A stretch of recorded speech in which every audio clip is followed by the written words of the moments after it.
తీసుకున్నది కనీసం నాకు 4 అన్నా ఎక్కువ పెంచమంటది. బీజేపీ 10 పెంచి ఒక 15 పెంచాల్సింది అంటది రేపు పొద్దున. అప్పుడు కాంగ్రెస్ పార్టీ జగన్కి మేలు చేసిందని అనుకోవాలేమో.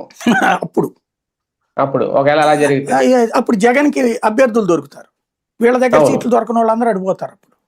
అవును అవును సార్. దీనికి ఏమన్నా బాబు గారు అంటే అపరచానికుడు అంటారు కదా, ప్రత్యామ్నాయాన్ని ఆలోచిస్తారా? రాష్ట్ర ప్రభుత్వం ఒక నిర్ణయాన్ని తీసుకునే అవకాశం ఏమైనా ఉంటుందా? వీళ్ళ చేతుల్లో ఏం లేదు కదా, ఏముండదు. నియోజకవర్గాల పునర్విభజన ఇది కాన్స్టిట్యూషనల్ ప్రాసెస్. దాంట్లో ఒక రాష్ట్రము చంద్రబాబు గారి చక్రాలు తిప్పడానికి ఏమీ లేదు అందులో. అంటే వీళ్ళేమి ఇక్కడ అసెంబ్లీలోను మండలిలోనూ బిల్లు పెట్టి అలా ఏమి ఉండదా? ఏం లేదు, అది అసెంబ్లీలకి ఏం సంబంధం లేదు. అది రాజ్యాంగం ప్రకారం కేంద్ర ప్రభుత్వం విధేది దాంట్లో. అంతే. ఈ 50% సీట్లు అనేది కేంద్రమే చేయగలుగుతుంది కానీ రాష్ట్రం కాదు కదా చేయడానికి.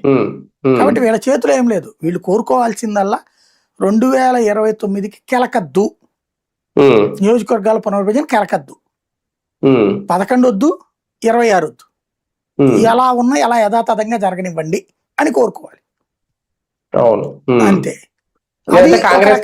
నష్టమే, కష్టమే, ఇబ్బంది. లేదంటే కాంగ్రెస్ పక్షాలన్నా వెనక్కి తగ్గాలేమో, ఇంకొకసారి బిల్లు ప్రవేశపెడతాను అంటే వాళ్ళైనా. ఈ ఎన్నికలని బట్టి ఉంటది. రేపు 5 రాష్ట్రాల్లో గనక వీళ్ళు దెబ్బతిన్నారనుకోండి, కేరళలోను వెస్ట్ బెంగాల్లో